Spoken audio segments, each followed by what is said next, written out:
Oh yeah, it's the weekend, and you know what that means. It's time for the most entertaining hour of your weekend. It's time for Pixels and Bits on the Overshield.com with your hosts, Corey, Andrew, and Tommy.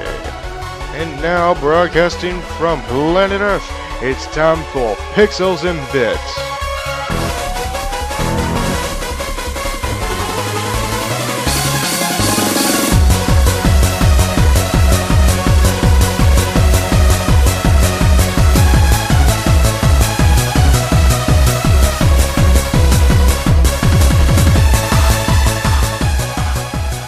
Hello, Internet! Welcome to Pixels and Bits on the Overshield.com! My name is Corey, and I speak really freaking fast.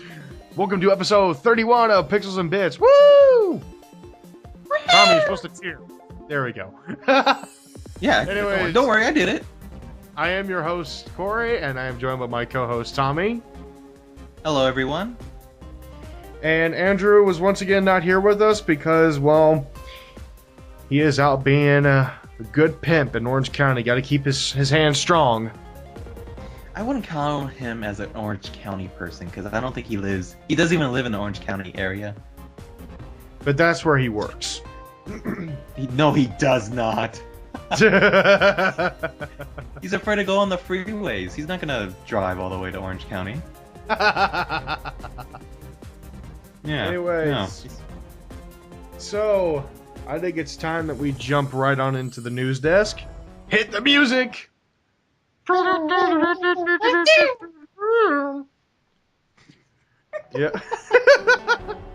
I love how, whole like... Alright. Huh? Well, I love how, if you go back and listen to all our noises, they sound sort of the same, but different each time. Yeah, we gotta change it up each time. Yeah. So not a whole lot really this week. I mean, something about a new console. Yeah. All right. So anything related to Xbox One directly, that's gonna be our middle segment. Yes. Everything else is gonna be news desk. So, first announcement, we got a game announcement from Techland, the guys who made Dead Island. Oh, perfect. It's called Dying Light. It's another zombie game. Oh, well, I mean, they're known Except for this one's supposed to be a little bit more realistic. I don't know. Here's what we know about the game. This is the game description. During the day, players will traverse an expansive urban environment overrun by a vicious outbreak, scavenging the world for supplies and crafting weapons to defend the growing infected population. I'm sorry, defend against the growing population. At night, the hunter becomes the hunted, as the infected become more aggressive and more dangerous. Most frightening are the predators, which only appear after sundown. Players must use everything in their power to survive until morning's first light. Yeah, that's all we know. That's literally all we know about the game. We got a few screens. The game looks pretty good. I don't know. It's got me somewhat interested.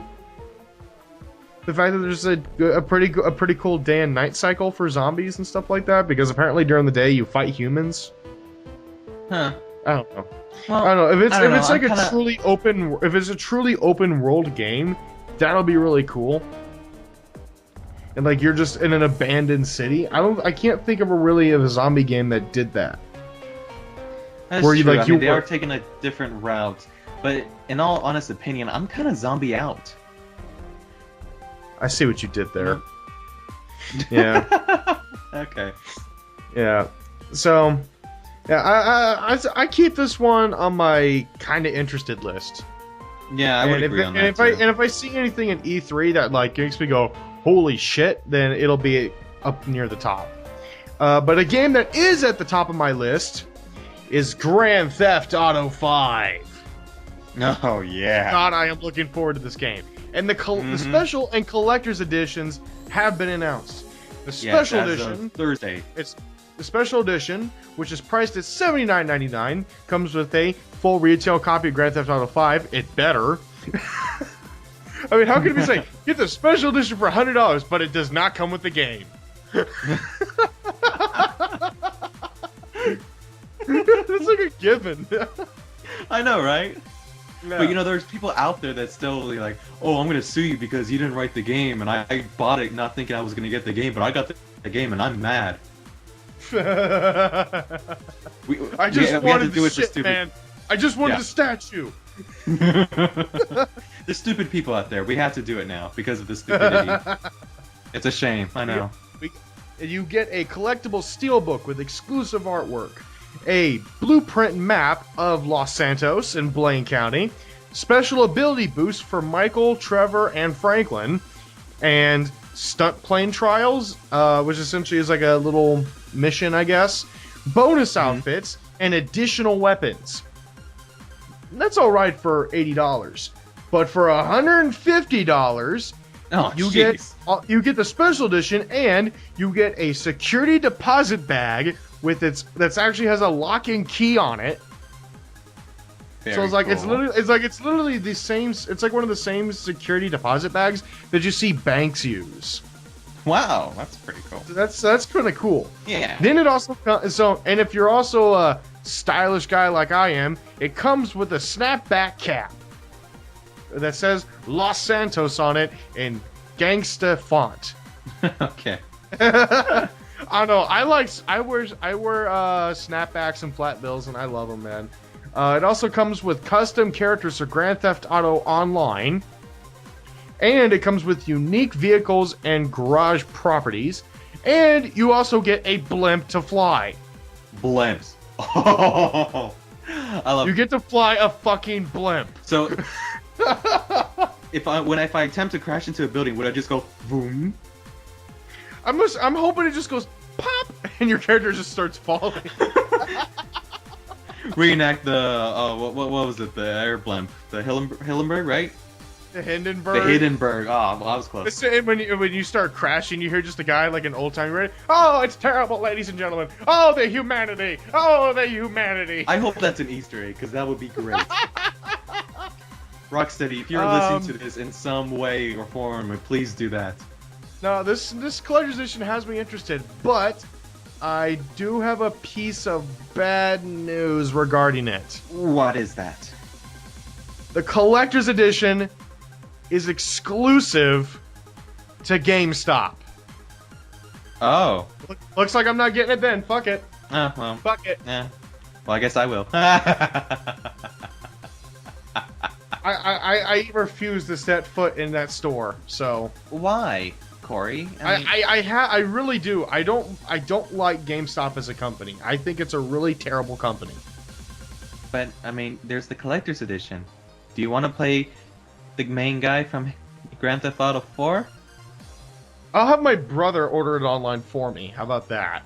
Because as long as I don't get to see anything that says GameStop, I'm fine. Fine, then just put tape around your computer and just order it that way. Anyways, next story. Rare to show historic franchise in quotes on Xbox One at E3.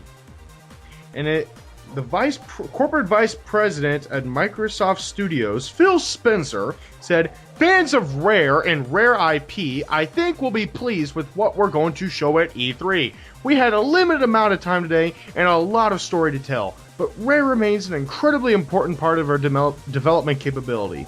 The historic IP that they've built, I think, will play a real important role on Xbox One. And I swear to God, if it isn't KI3, Banjo-Kazooie, or Conker, get the fuck out." I agree. Exactly. If it's KI3, it's probably not going to be a full-blown game. That's probably going to be like an arcade game. They probably would have announced that by now, like dropped a hint or something. So I'm really, really hoping it's a Conker game. As much as I love Banjo-Kazooie, I love Conker more. Okay.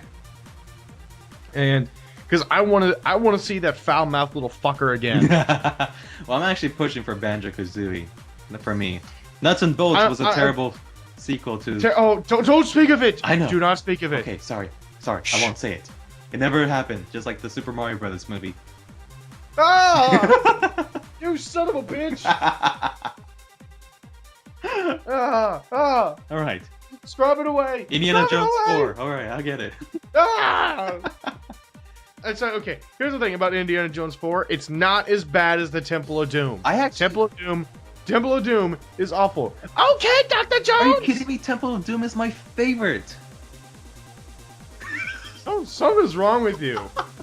That's my favorite Indiana Jones movie. And I thought the fourth one was pretty good. Like, because I knew what the Crystal Skulls were all about. I knew aliens were going to be in the movie. I knew that too. It's just that I guess some people were like, what's this shit about aliens? I guess you don't know anything about Crystal Skulls, do you? Guess not. I mean, anyways, we got off topic. Well, moving on. There should be an Indiana Jones game, though. I think that would be great. If it's done, it needs to be done by David Jaffe. Oh, okay. Yes, agree. And by the way, we did interview him in the Overshield video, so you should probably check that out. Check the link below, or this annotation that's going to appear now. Great. You make me do work, Corey. Damn it. News story. So Atari went bankrupt a couple months ago. Yes, they did. And they can't seem to find a buyer, so they're going to have an auction. So they've reached out. Yeah, it's weird. They said they reached out to 180 potential buyers, but only received 15 very underwhelming offers. I guess they got my offer of $5. For which one? Which game? Oh, all of Atari. Oh, okay. Because that's really what Atari's worth right now. I mean, they don't do shit. Yeah, unfortunately. And so, oh well. If you're a rich motherfucker and you're listening to this, you should buy Atari. Because because here's the thing about Atari. Their name is worth something. Yeah. Just the name alone invokes nostalgia, so. And final story, before we get to the middle segment. Remember how Square Enix has been having a lot of problems and their president left? Or no, it was the CEO that resigned. Yes. Well, the president and CEO of Square Enix of America has resigned. Oh no. They just cannot keep their staff. Oh, this is when Disney comes and buys Square Enix. I honestly would be okay with that. I would too. Earlier this month, Mike Fisher decided that he could pursue better opportunities elsewhere and left the company. And he was probably right, considering that he is now the vice president of digital music and video for Amazon. Interesting. I do not blame him. Yeah. I really don't. If I was working for Square Enix and I was helping make games that clear millions in sales, and then I was told by a Japanese asshole that they weren't a success, I would feel pretty underappreciated. Yes, I agree. So, I can completely understand. I hope Square Enix America finds somebody suitable, because Square Enix America kicks ass. Square Enix Japan can stick a boot up their ass. I know. I mean, Tomb Raider. Come on. Tomb Raider, Hitman, Sleeping Dogs, Deus Ex, Just Cause. Come on! Exactly. Those are great titles. That's just from the American division. What does Square Enix Japan put out? Final Fantasy 13 and 13-2 and All the Bravest? Which, All the Bravest, horrible. That's like the worst Final Fantasy game with the worst Final Fantasy attached to it. Yeah. It's like, have you seen how that game works? No, and I don't want to. Basically, you get a massive amount of characters, and you don't. It's like all it is boss battles, but there's no strategy. All you can do is attack. You can't even pick your attack. Your characters just attack, and it's like, oh yeah, here's some base characters. Oh, you want a character? That's $1, and it's a random character. Oh, you want Cloud? Well, guess what? You get that monkey thing from Final Fantasy 12. That's $1. My goodness. Throw your money in the toilet. It's a better use of time. No, I would save that money for the new Doritos taco that they released in Taco Bell. The Cool Ranch one isn't worth it. I actually like the Cool Ranch a lot more than the nacho cheese, and I'm waiting for them to introduce... That is heresy, good sir. No, it's not. That is heresy. I'm waiting for them to release the Salsa Verde one. I am waiting for them to release Dorito, Doritos, Locos, Tacos, Jack. We put a taco inside of a taco that's inside of an El Camino with a fireworks factory around it. Boom. Hey, did you know that? Well, Taco Bell in at least Newport in California are testing the breakfast taco. Finally. Mm-hmm. And but instead of a taco shell, it's a folded up waffle. Oh Yes. my god. Mm-hmm. That sounds amazing. It does. It really does. You know, actually, what's funny is there's a place in my town. It's a chicken and waffle stand. They literally take fried pieces of chicken, and wrap it in a Belgian waffle, and then cover it in gravy. Wow. And you eat this shit with your hands. It is fucking amazing. Really? That's awesome. You can also add bacon to it. Cool. Because Bacon. bacon goes with everything. Of course, bacon has to. Anyways, now time to move on to the middle segment, and the segment that everybody's been waiting for us to talk about, and that is the Xbox One. Mm-hmm. Now, first off, let's start off with the positives, and well, you know, let's just describe the console in general. But for those who don't know, what we're talking about if you've been living under a rock, because this shit's been everywhere. If you've been on Facebook, you already know about the Xbox One. It's kind of gotten out of hand, both pretty negatively. It is Microsoft's newest console. It is super more powerful than the original Xbox. For those of you who need specs, it has a 1.8 gigahertz 8-core processor. It has 8 gigabytes of DDR3 RAM, and its GPU, I believe, puts out 1.5 teraflops. I'm not sure what exactly it puts out in the teraflops department. Yeah. Because that's bullshit stuff. That's really getting like nitpicky. It has a Blu-ray drive. It has USB 3.0, and it comes with a Kinect. It has a 1080p camera and has a lot more depth and all that stuff. That's a lot more accurate thanks to USB 3.0. The controller has been slightly redesigned. The Xbox guide button has been removed, which honestly I'm just kind of like, eh. It actually now has a proper D-pad. A proper D-pad, not a stupid little disc. Yeah. And I believe the triggers have force feedback. Yes, they do. So like there's like little motors that'll push on the triggers, so like it'll give you like, say like, oh, it'll make you feel like you're actually pulling the trigger of a gun or something like that. I don't know. I tweeted about it saying it's like Microsoft just unveiled that the new Xbox controller has force feedback triggers. You hear that sound? It's a bunch of COD fans creaming their pants at once.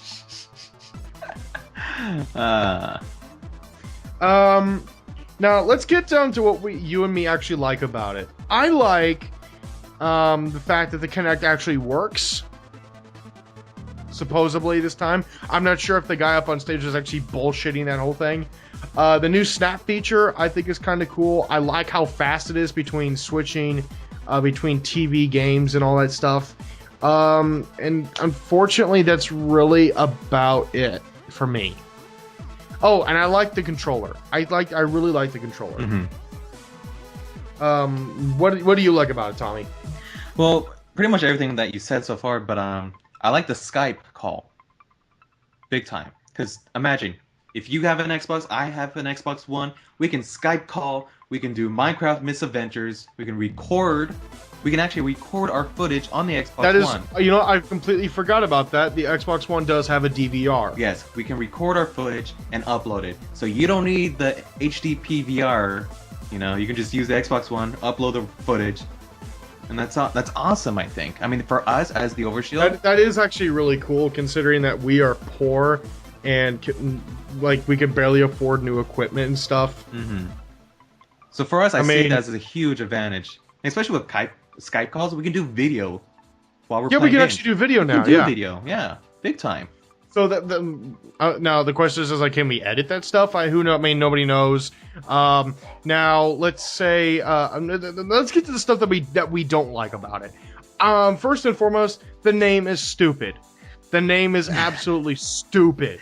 It is, but I've grown to accept it. I honestly don't care. Okay, it's like, here's the thing. It's just like, I accept it because I know for a fact that Microsoft has got their heads up their asses and they're not going to accept anybody's opinion on the name. Mm-hmm.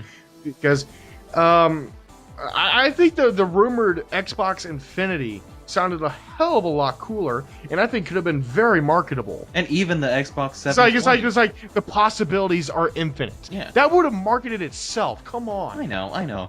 But they're probably saying that for the next one. Well, I mean, think about it. If they use the Xbox Infinity, like for the next Xbox name, they had like, well, how do we top Infinity? Do we add and beyond after that? The next Xbox is called the Millennium Falcon. Let's see. What I don't like about it. Another thing I don't like about it is it is absolutely massive. It is a massive console. They said it's not too massive. People who actually No, have you seen? Okay, it looks there was a big. video. Yes. There was a video of Geoff Keighley interviewing Don Matrick, and they showed what it looked like. And I mean, God, this thing is big. It had to be at least, I'm guessing, 18 inches across. Yeah, but I mean, think of how much this is built and how much they're doing. It has to be big. I'm sorry, the thing looks I'm not a big fan of the styling. It looks like a Betamax player. I'm honestly fine with it. Look, later down the line, as the years pass, there will be an Xbox One Slim, and it will look better. That's because technology has improved, where we can shrink down its size. At the moment, it's going to look big. Slim.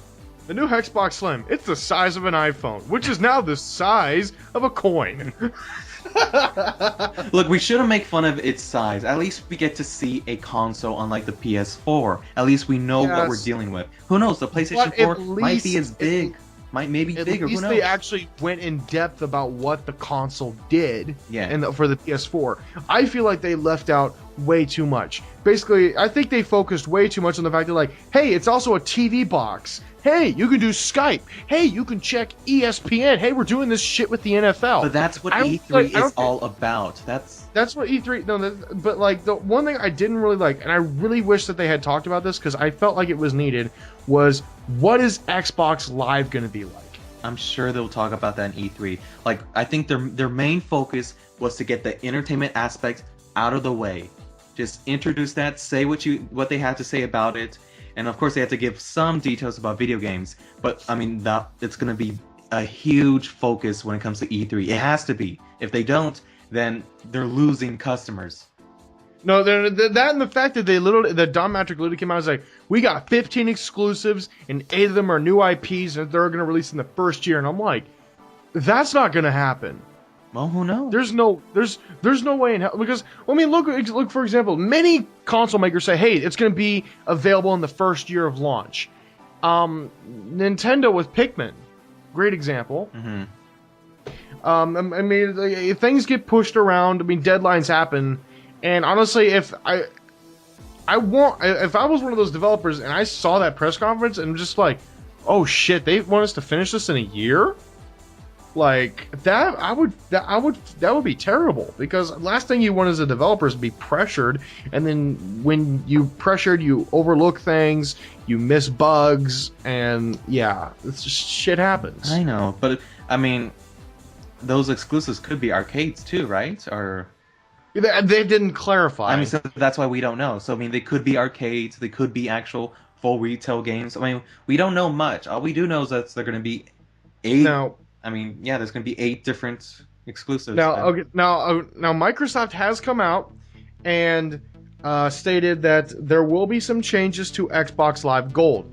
The Xbox Live Gold system is being unified into a single service for all Xbox and Windows-based services. So I'm not sure if that means like if your Windows will take over your Xbox or Xbox will take over Windows.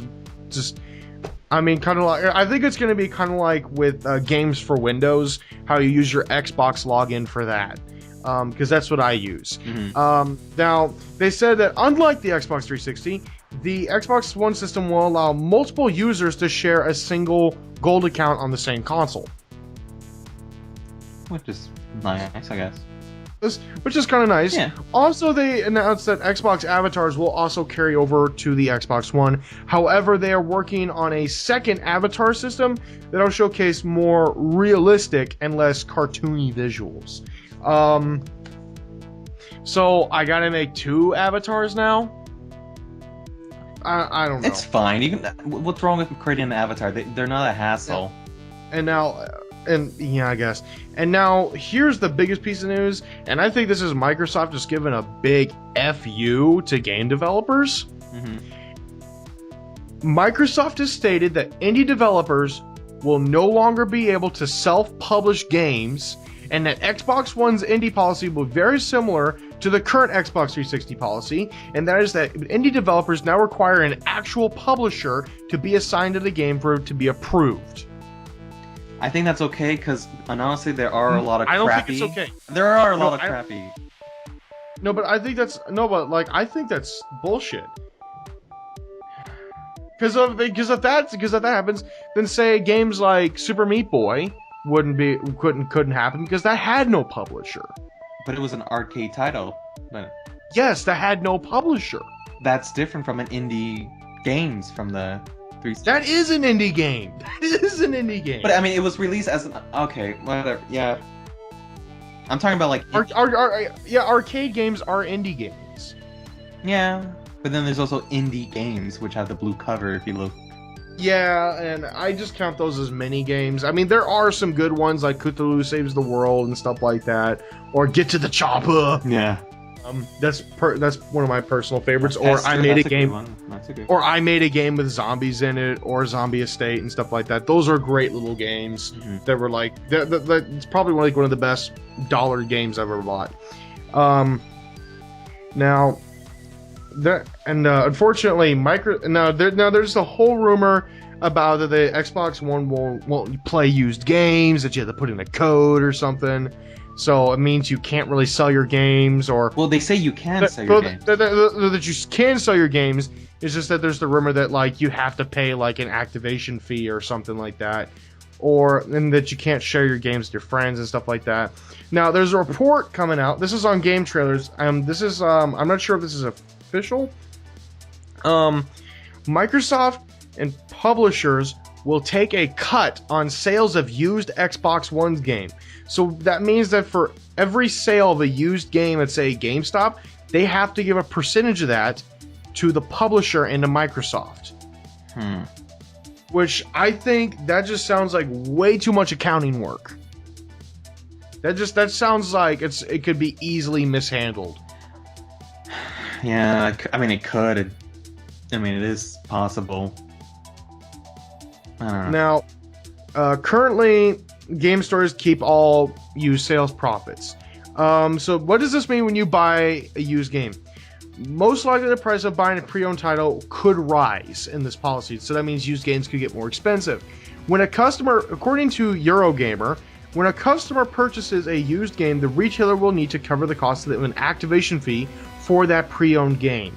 Microsoft hasn't finalized what the cost of the fee will be, but an unconfirmed policy has said the fee would be 35 euros, which is roughly $50. So they're practically buying a game. Then that's the activation fee. That's bullshit. I know. This better not be true, and because if this actually does happen, Microsoft will be the only one doing this, and they just practically shot themselves in the foot because literally Sony's probably seeing this and like, man, aren't we glad we didn't do that shit? Well, they're just bathing in money and drinking champagne because their console actually sold. Yeah. So now. There is an update on the story. Major Nelson of Microsoft has issued a statement on the trading and reselling of used games. Quote unquote, the ability to trade and resell games is important to gamers and to Xbox. Xbox One is designed to support the trade and resale of games. Reports about our policies for trade and resale are inaccurate and incomplete. We will disclose more information in the near future. Now the question is, how inaccurate? I mean, because I'm just like real. And also, Xbox One does require an online connection, which I think is really stupid. Well, look, Once again, they shot themselves in the foot, because if you look at Xbox, only 60% of all Xbox 360 users are online, that they have Xbox Live accounts. yes, I know. So essentially take that Xbox 360 install base, cut it in half, and that's essentially like your near maximum install base for the Xbox One right now.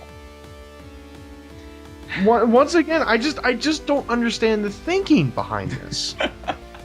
Look, Microsoft will learn from their mistakes. All of this is true. I mean, yes, they said. I mean, Microsoft actually learns? well, hopefully. I mean, because when they see money, if they're not earning money, they're gonna be like going crazy. I'm like, what's gonna happen? What's gonna happen? They'll probably look. It's like, okay, maybe we should change things. But I mean, I really hope that happens, or they get so much bad press about this that they alter the system. they probably will. No matter what, there's going to be some Because if this comes out at E3, if it comes out at E3 that this is true, which E3, everybody's eyes is going to be on them. Yeah. Even the mainstream media. If the mainstream media gets a hold of this and runs a single story, they're screwed. Yeah. They're absolutely screwed. Also, for those wondering, people keep asking me about this on Facebook and Twitter. Is the Xbox One backwards compatible? Hell no! It is not.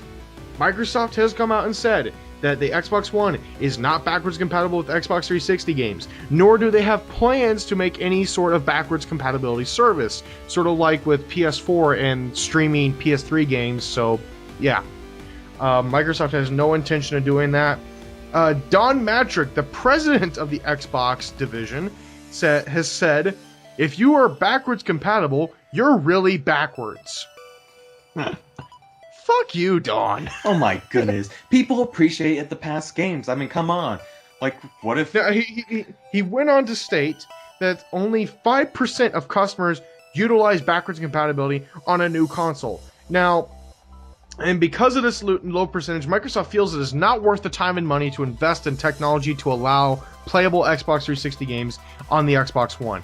A question, where the hell did they get this statement? Yeah. Because when I bought my Xbox 360 at launch, there weren't that many games available for it. All I had was literally Project Gotham Racing and Perfect Dark and Ridge Racer. That's all I had. That's all there really was. That and Cameo. I didn't get Cameo till later. So, like, what did I do? I played a shit ton of Halo 2 on my Xbox for the first, 3 months. Mm-hmm. And that's literally what a lot of people I know did. Like, literally, I thought it was hilarious. It's just like, oh, Xbox 360 is coming out. Well, I guess not a lot of people are going to be playing Halo 2 anymore because they're going to be playing the new games. 3 months later, yeah, Halo 2 numbers are still the same.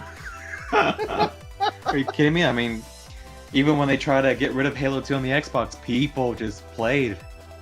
Oh, exactly. Yeah. Now, there is an upside to this. If you're a 360 user, your console retains more value. I guess that's really the only upside. I guess. Yeah. I guess. I mean, that new arcade titles will not be compatible either. So I don't get why. Because I'm looking at the architecture, and it's not that different. It's not like the PS3 to the PS4, where the PS3 used a cell processor, which was extremely hard to program for, and then you got the PS4, which has a 8-core processor that's not a cell processor, and is actually easy to program for.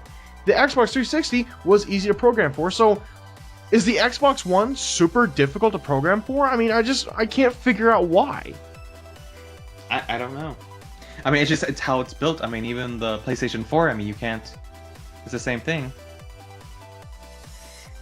I mean, like, this is why I like Nintendo the most out of all console manufacturers, because they actually really go out of their way to appeal their fans. Yes.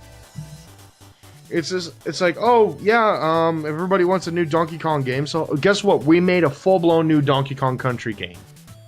Oh, You guys wanted backwards compatibility for your Wii games and stuff like that on the Wii U. Well, guess what? Wii U supports not only games, but all the peripherals for Wii. Mm-hmm. I mean, Nintendo really goes out of their way, and I super respect them for that. And Sony is going out of their way because, because unfortunately people say like, well, it's like they can always just emulate it. Not really. That cell processor really screwed up a lot of people, and cell processed games do not translate well. Period. Just look at ports between 360 and PS3. Look at Bayonetta. Bayonetta was a perfect example. Bayonetta worked perfectly on the Xbox, had no issues and everything because that was the choice platform they picked because it was easy to program for. But the PS3 version was riddled with bugs and had multiple issues. Same thing, Skyrim. Skyrim is probably the best example of how difficult it was for the program for the PS3. Oh yeah. Now I have to say, with all that's been said and shown, would you buy an Xbox One? Despite all of that, I think I would. Why? Because for one, I don't buy used games. I don't have to worry about, I do. I know, but I don't. I don't. You're asking me. I do like the features they have. Sure, I plan on keeping my Xbox 360 to begin with, so it doesn't matter for me. I just see it as the Xbox One as the GameCube, as like that sort of thing, I guess. As the GameCube. Well, think about it. The Nintendo 64 to the GameCube, you couldn't play N64 games on the GameCube. Yeah. It's but think about it. It is different. They are different. But the N64 didn't play SNES games, and the SNES didn't play NES games. So why is it why does it matter now? Well, but why? Because consoles don't last the same as they used to. They have more moving parts. So people kind of expect their libraries to transfer over because, well, consoles they're not as well built anymore. Xbox 360, perfect example. Well, the new Xbox are built to last this time. It's only been 3 years. I know. We can't call that. We cannot call that. Well, so far, it's fine. So far, they're fine. So far. 5 years down the later, there's been a massive failure of Xbox 360 Slims. Look, I'm just... 90% fail rate. Look, we won't know for sure. When it comes down to E3, we will know for sure which console we want. Personally, right now, I gotta go with the PlayStation 4. I know. I understand from your point of view. It makes sense for you. Also, from a cost perspective, the Xbox One worries me. Because not only does it have all that hardware packed into it, but it comes with a 1080p camera that's the Kinect. And they said the Kinect is included in all Xbox One console versions. And so I'm just like, in the minimum and all Xbox Ones, the base model comes with a 500 gig hard drive. Mm-hmm. So I'm just curious, it worries me how expensive that's going to be. Here's the thing, if the console is more than $400, I will not buy it. And looking at the Xbox One right now, I have a feeling they're gonna price it at $500. Yeah, I'm seeing that too. I'm expecting that too. Yeah, it's a lot of money, but that is a lot of money. I know, for a console. Don't you just kind of miss the days where the PlayStation 2 was $100? No, they were pretty expensive back then when they first came out, weren't they? No. If I have to give a piece of advice to Microsoft over how to sell this thing, subsidize it immediately. And if you're curious as to what I mean, there's a deal right now where you can get an Xbox 360 with a Kinect or get a 250 gigabyte one for $99 with a 2-year Xbox Live contract. Because people and because people are because if it means I can get it now for cheaper, people don't care about the long-term cost. I mean, that's kind of basic consumer knowledge right there. Now, let's say like the Xbox One comes out and it's like, hey, you can pay $500 for it, or you pay $250, $300 for it with a 2-year Xbox Live contract. Boom, they'd sell so many consoles then. Yeah. Because the whole $99 program has actually been really successful for them. And that's my piece of advice I can give to Microsoft. And so yeah, I think it's time to move out of this middle segment. We've been talking for a long time about the Xbox One. We'll talk more about it in the PS4 when E3 rolls around in 2 weeks. All right. But hey, I got a question. I mean, we didn't talk about this, but the Halo TV series. Yes, I forgot about that. Halo was actually getting a TV series. Steven Spielberg, I bet Tommy wet his pants. So yeah, I'm excited for that. And if Steven Spielberg's attached to it, I would feel it's gonna be pretty good. Forward Unto Dawn was already pretty good. I'm actually surprised this never happened sooner. Well, they've been trying to push this for a long time. Well, I know for the movie, but I mean the TV show is gonna be the closest thing they'll get now. For a while. Until it gets a movie. Until it's a movie, exactly. Yeah. I mean, because Forward Unto Dawn, it impressed a lot of people. It did. Oh, yeah. That was like a web series with like a $1 million budget. No, it had no. It's the most expensive. It was more than $1 million. I'm just kidding, but it wasn't that much money. Yeah, it was. And it wasn't that much money compared to say like, if I remember correctly, its budget was literally equivalent to that of what the pilot episode of Battlestar Galactica was. No, I think altogether it was like a 20 million movie. Well, you know, we'll settle this later. Okay. Anyways, moving on. It is time for people doing stupid shit. Hit the music, Tommy.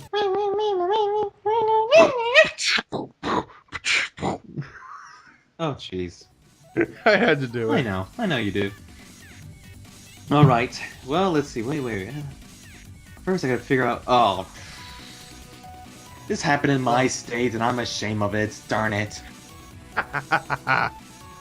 All right. Well, in the state of California, a woman bit her husband's penis off after he made her leave the rodeo early.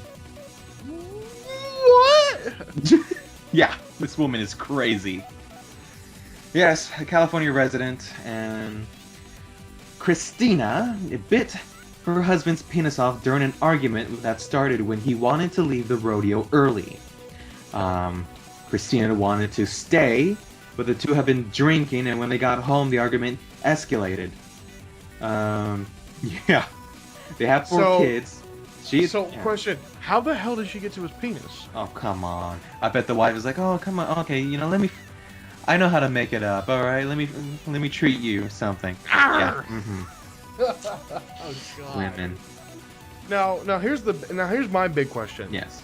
There's rodeos in California? Yeah.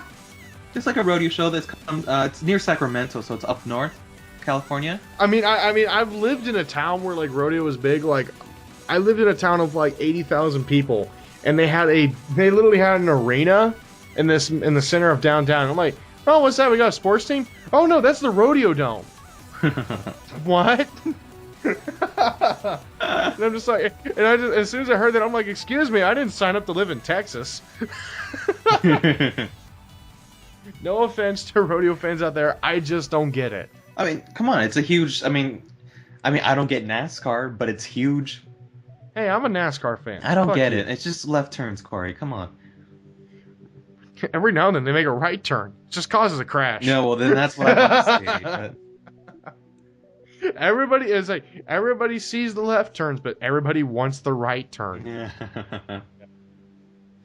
Anyways, what's the next story? Well, I've just put this here because it sounds stupid, but I hate when schools decide to ban something that's really not necessary to be banned. Let me guess what they banned this time. My Little Pony? No. Well, you might praise this. You might think this is a good thing, but Hipster Glasses has been banned at a Brooklyn school. Yes. I knew you would approve Yes. this. I knew you would approve this. Well, someone who is like for those who don't know, I am a DJ, I am a producer, I am heavy into the scene and like all that stuff, so like I see a ton of shit and everything. And nothing pisses me off more than a hipster. Then a guy's like, "Oh yeah, I only listen to underground music," and like wears like, "Oh yeah, cool shades. Oh yeah, it's an obscure brand. You've probably never heard of it." I mean, it's just like it pisses me off. Well, I think it's stupid because what if you're punishing those who actually have prescription glasses that just happen to look like hipster glasses? How about those people? There are innocents involved here, Corey. Actual nerds that are suffering through this. Question: what if, like, if they're banning Ray-Bans? I'm cool with that, but you can't ban a glasses. I mean, no. What they should ban is those glasses that what was it? You know, that had they're just lines. Those shades. What do you mean? You know, they're just lines. They don't do anything to like protect your eyes from the sun. They're just like stripes going, you know, vertical. Oh, shutter shades. Shutter shades. Those things. Those should be banned everywhere. Those are like douche hipster glasses. Well, those should be man. banned. I would prefer those banned than hipster glasses. Agreed. Moving on. Yes. Yeah, we are going a little bit quick, but you know, we did take a while on the Xbox One.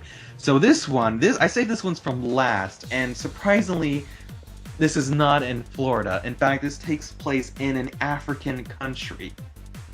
Is it Nigeria? No, it is actually Zawiland, or I want to think I'm saying that right.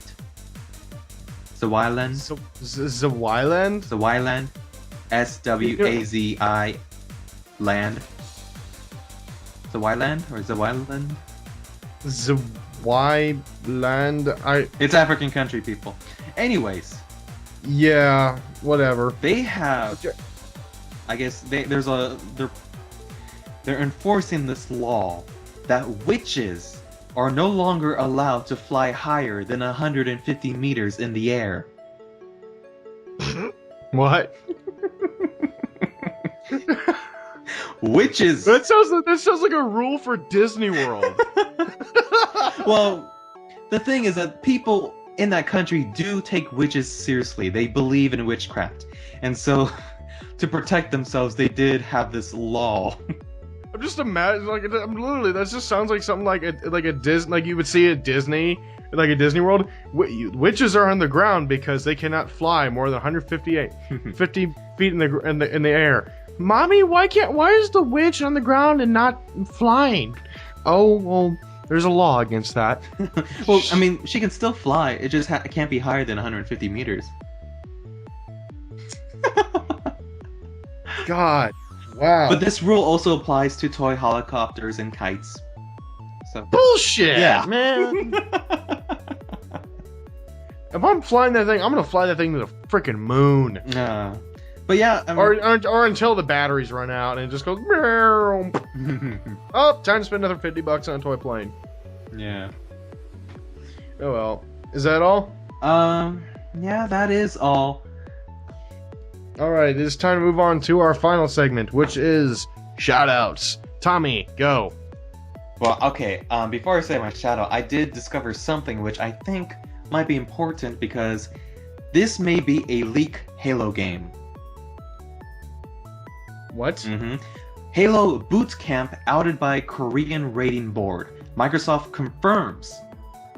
A listing for Boot Camp surfaced on a Korean game rating board today, which apparently some sort of Halo game. You can enlarge the image. Well, there's an image that kind of shows it, but they reach out to Microsoft for some clarity, and the spokesperson provided Gamefront with the following statement. What's Boot Camp? It is not related to our Xbox One efforts or the Reclaimer saga, but rather a project we're very enthusiastic about and will have more to say in the near future. I'm gonna go out on a limb, and I'm gonna say it's the replacement for Halo Waypoint. Actually, that makes sense. Well, what I have makes better sense. Boot Camp is there is a comic called Boot Camp, which is all about John's life training to be a Spartan. So Okay, yeah, I know the comic. I own the comic. Yeah. So I mean, we could see how Spartans become Spartans. That could be a possibility. I don't know. We don't know much about this game. It's true, but then again, like, we don't know anything related to future Halo games because everybody knows the new Halo game is 2-3 years out. Yeah, but they could be working on this for a while too. Who knows? And so, Tommy, was that your shout out? That's not my shout out. I mean, I just saw this right now. Oh, okay. My shout out goes to summer because Spinos is over and I can enjoy summer. I can agree with that. Yes. My shout out goes to my little brother. Okay. Because he graduated high school today. Oh, congrats. Yep, little bastard's done. Nah. Well, what am I saying? I can't call him little. He's taller than me. I'm like 6'2". He's like 6'4". Now he's got the hair of Jim Morrison. So is he going to college? No. He's going. Okay, I told you guys how I'm a DJ and a producer. Well, he's kind of the one who got me into it. He's a lot bigger than I am, much bigger. He's on a label and everything and whatnot. He came off a tour about a month ago, so they're planning another tour for the summer. Oh wow! And they're already working on like new productions and everything. So like this is his career. All right. Well, I mean, good for him, I guess. Yeah, he's a dubstep artist, so like that's an emerging trend. So I personally, I know me and him get in a lot of differing arguments on this, but I play house, so I feel like it's a lot harder for me because if it's not like Swedish House Mafia or Avicii, it's not popular and nobody will listen to you and nobody cares about you. Mm-hmm. And that's just how I feel, and that's just kind of how it is. If you're not Avicii, Swedish House Mafia, or Deadmau5, you're just kind of screwed in America. Well, so especially where I am, like where I live, for some reason, Missouri is very dubstep heavy. I am not a fan of dubstep. I just don't get. Neither am I. Dubstep is a great thing to rage to when you're drunk. Yeah, but I can't listen to it. No. It's not something I would pop in my iPod. No, I mean, I have like a few, but just a few, like maybe one. And that was like were they Skrillex tunes? No, it was the Halo 4 remix. God, you are such a fanboy. But I don't like dubstep at all. But I mean, the fact that like some of them, this was actually pretty good because there's actual orchestrated music from the actual soundtrack, and there's some cool dubstep beat that goes perfect with it, like the Nemesis like dubstep remix. I mean, that was pretty good. I like that. But other than that, no. All right. Well, anyways, shout out to my little brother. Love you, man. You're awesome. You're hot? No. Is that what you said? I said he's awesome, you dick. I kind of heard that hot part. I don't know. Anyways. Oh. Anyways, that is Pixels and Bits, episode 31. My name is Corey. You forgot your name? Well, I am Tommy. I know my name. Shut up. And we'll see you all next time, folks. Laters. Later.